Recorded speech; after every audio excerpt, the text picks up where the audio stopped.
So I watched Obsession, a movie I was told by the whole internet that it was the scariest movie ever made, the peakest of the peakest of the peak, and that I'd be scared for days.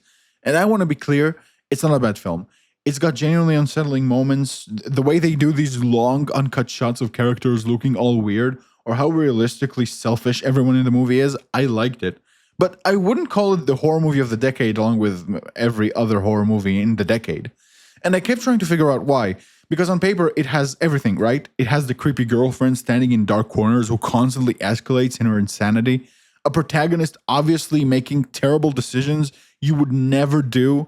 It's supposed to be perfect. So let's talk about why it and other movies like it are not. So the movie follows this guy called Bear, socially awkward, lonely, has a crush on this girl called Nikki, who's basically the social center of his whole world. Like, she's the one who made him feel like he belonged after he moved in. She listens, etc., etc.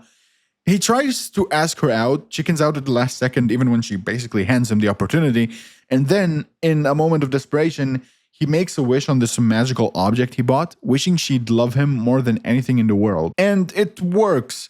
Nikki starts paying attention to him, getting closer, until eventually she's obsessed with him in this wrong, creepy way, standing in corners, taping doors shut, acting erratic at parties, and feeding him his dead cat. Yeah, that happened. So, by the end, the movie makes it pretty clear she's the villain. The wish was a mistake. What Bear did was wrong. She's scary, she's dangerous, the real Nikki's trapped, and you should feel disturbed by what's happening. It's too easy. That's actually my problem with it. It had a clear answer. The thing about old horror movies that were really successful is that most of them don't have a clear answer.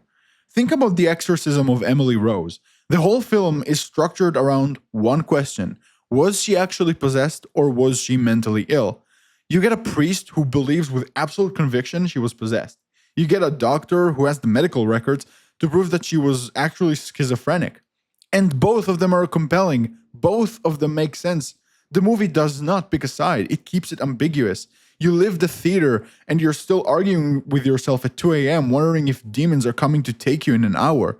Because you don't know what you saw. Paranormal Activity, the first one, does the same thing in a completely different way. The demon in the house gets more aggressive the more Micah, the boyfriend, ignores his girlfriend Katie. Every time he dismisses her fear or her worries or concerns or advices, something bad happens, and it gets worse the more he does it. You can watch the whole movie and walk away thinking the demon is just a metaphor, a physical manifestation of how far their relationship has collapsed.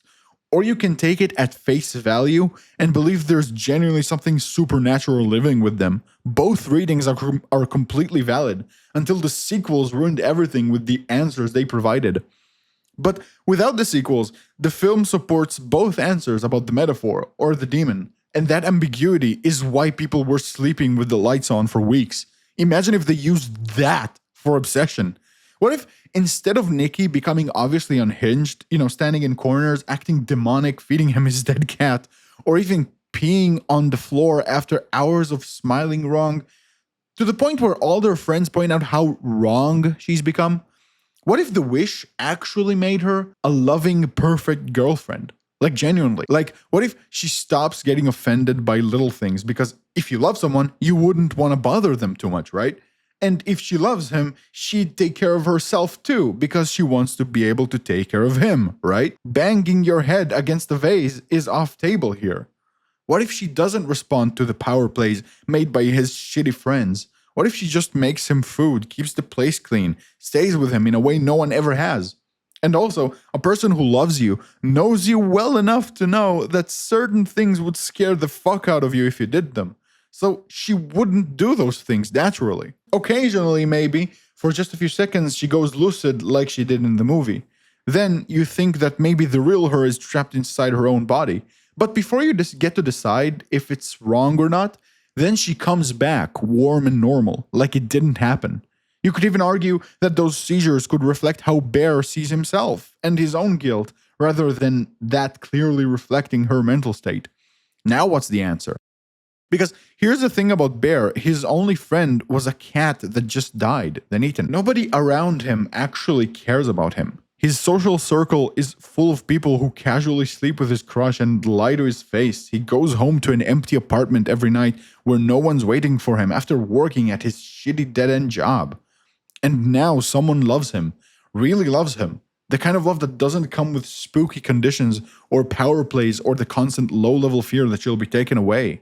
The only downside is just a few seconds of her acting weird. And you're not even sure if that's really she's trapped or if it's just you. What would you do then? The fact that you're asking yourself this, justifying why you wouldn't or would you, whether she's actually trapped or maybe it's just a quirk of the wish, that's horror.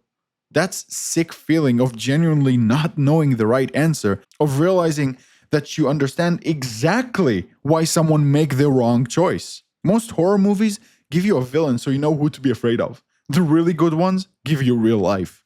Anyway, thanks for watching, and as always, have a pleasant day.